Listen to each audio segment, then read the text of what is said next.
विधानसभा चुनाव का ऐलान होने जा रहा है और उसमें क्या तैयारी है कांग्रेस पार्टी की। मेरे साथ कांग्रेस के मीडिया विभाग के प्रमुख पवन खेड़ा जी हैं। लोकसभा चुनाव में हमने देखा कांग्रेस ने उम्मीदों से बेहतर प्रदर्शन किया। अब विधानसभा चुनाव को लेकर कैसी तैयारी? अगर लोकसभा में हमने अपनी उम्मीदों से बेहतर किया या आपकी उम्मीदों से बेहतर किया तो ये विधानसभा चुनाव में जितना मोदी जी का डर है उससे कहीं ज़्यादा बेहतर करने वाले। लेकिन अगर हम देखें तो जो 4 राज्य हैं जहां पर चुनाव होने हैं, हरियाणा हो, झारखंड हो, जम्मू कश्मीर हो, महाराष्ट्र को छोड़कर बाकी 3 स्टेट्स में कहीं ना कहीं पार्टी गुटबाजी से जूझ रही है। ये पुरानी समस्या है। ऐसा मोदी जी की उम्मीद है, हमें पूरा भरोसा है, हम एकजुट होकर चुनाव लड़ेंगे। हम अपनी आवाज़ उठाने के लिए स्वतंत्र होते हैं पार्टी के भीतर और उठाते हैं। मोदी जी की आदत नहीं है सुनने की। हम अपनी आवाज़ अपने लीडरशिप के तक पहुंचाते हैं, लोकतांत्रिक तरीके से पहुंचाते हैं। जो संस्कृति भारतीय जनता पार्टी में नहीं है, इसलिए उनको लगता है हमारे यहाँ कोई गुटबाजी नहीं है। मजबूती से लड़ रहे हैं और मजबूती से जीतेंगे। इस सिलसिले में आखिरी सवाल, क्या मुद्दे आपको लगते हैं जो इन राज्यों में अहम रहने वाले हैं जिनको कांग्रेस पार्टी अलग राज्य के अलग अलग मुद्दे हैं। अब जम्मू कश्मीर का राज्य का दर्जा ही छीन लिया गया, उससे बड़ा मुद्दा और क्या हो सकता है। उनकी लगातार मांग रही है कि साहब आपने हमें क्यों राज्य से यूनियन टेरिटरी बना दिया। हम उनकी इस मांग के साथ खड़े हैं और ये बहुत बड़ा मुद्दा है। दूसरा, महाराष्ट्र में जिस तरह से पिछले दरवाजे से चोरी करके सरकार बनाई, पहले जिनको भ्रष्ट बताया उन्हीं के साथ मिलकर सरकार बनाई, जो विश्वासघात महाराष्ट्र में हुआ है उसका बदला महाराष्ट्र की जनता लेने के लिए तैयार है। झारखंड में आपने एक लोकतांत्रिक तरीके से चुने हुए लोकप्रिय मुख्यमंत्री को सलाखों के पीछे किया। रोष बहुत ज़्यादा है झारखंड की जनता में इस बात को लेकर, और जो सरकार ने काम किया पिछले 5 साल झारखंड में, उस सरकार को भी एक बार फिर दोहराना चाहते हैं झारखंड के लोग। हरियाणा में हम आश्वस्त हैं।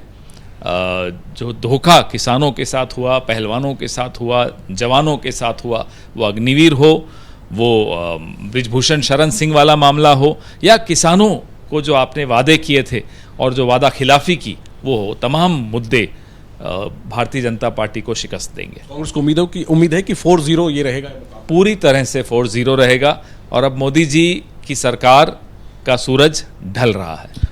इसके अलावा सर एक आखिरी सवाल मेरा, बंगाल जिस तरीके से कोलकाता की घटना के बाद लोग सड़कों पे हैं, डॉक्टर सड़कों पे, पूरे देश में प्रदर्शन चल रहा है। अब इसको लेकर जो सियासत हो रही है, राहुल गांधी ने कोलकाता की घटना की निंदा की, कठुआ आदि घटनाओं का जिक्र किया। अब टीएमसी ने पलटवार किया है कांग्रेस पर, राहुल गांधी पर, और याद दिलाया है कि कठुआ मामले में जो आरोपियों के बचाव में खड़े थे लाल सिंह, उन्हें तो कांग्रेस ने अपनी पार्टी में शामिल कराया, टिकट भी दिया। क्या आप जवाब देंगे? और इस मामले पर अभी भी उस वक्त लाल सिंह किस पार्टी में थे? भारतीय जनता पार्टी के मंत्री थे। उस वक्त वो जिस पार्टी में थे, उस पार्टी ने जो आदेश दिया उन्होंने वो किया। अब जब उस पार्टी से वो दूर हुए हैं, अब उनको ये बोलना कि उस वक्त तो उस पार्टी, अरे जिस पार्टी में जो व्यक्ति रहेगा उसी की तो बात करेगा। अब जिन्होंने भी टीएमसी में ये कहा है, क्या वो कांग्रेस के पक्ष में बोलेंगे ज्यादा? वो अपनी पार्टी के पक्ष में बोलेंगे, वो अपनी पार्टी की बातें आगे रखेंगे।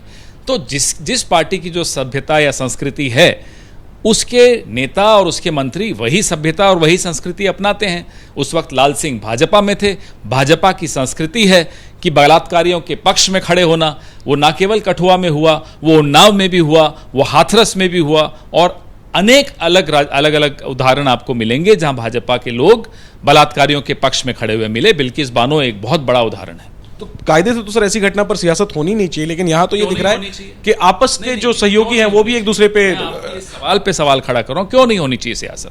सियासी पार्टी भी समाज से ही आती हैं। समाज में अगर रोष है तो क्या सियासी पार्टियां घर बैठ जाएंगी?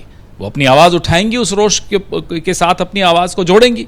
आखिरी में टीएमसी का जो रवैया है, टीएमसी सरकार का जो रवैया है, अस्पताल में तोड़फोड़ हुई, ममता बनर्जी कह रही है कि ये राम और वाम का काम है, विरोधियों का काम है।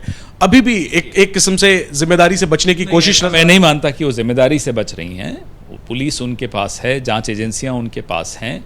मुझे पूरा भरोसा है कि जो इस तोड़फोड़ के पीछे, इस गुंडागर्दी के पीछे लोग थे, वो पकड़े जाएंगे। ठीक है, शुक्रिया पवन जी बात करने के लिए। कैमरा पर्सन हेमंत सूद के साथ Jainendra, ABP news, Delhi. For exclusive and insightful videos, subscribe to our new channel ABP Live Premium.